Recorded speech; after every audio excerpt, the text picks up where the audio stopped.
Goeiedag, ek is Marley en hierdie is my stasie 4 van my ONLV taak. Hierdie stasie is gebaseer op lateraliteit in die KBV op bladsy 52 vir graad 2 kwartaal 1. Die aktiwiteit se hulpbronne is 'n koppie. Die koppie kan kleiner of groter wees. En dan 'n emmer, 'n 5 liter emmer, en aan die einde van die baan gaan daar 'n groter emmer wees met baie water in.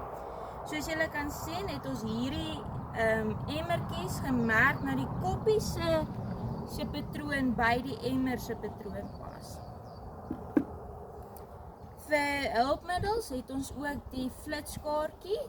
Die flitskaart is weer eens op my eie foto's gebaseer sodat dit meer intiem vir die leerders kan wees.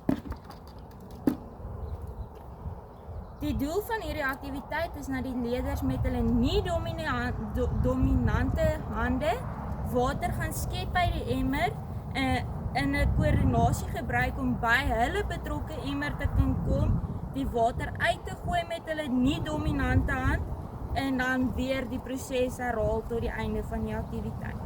Ek gaan nou die aktiwiteit demonstreer. Die leerder vat die koppie en hulle nie dominante kante nie. Hier is my linkerkant. Hulle regterkante moet verkieslik agter hulle rin. Jy loop na die emmer toe. Haal die koppie vol water.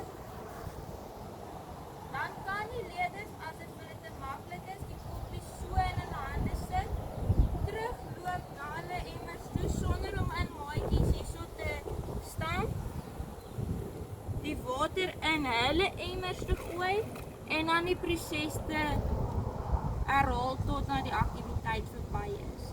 Dankie.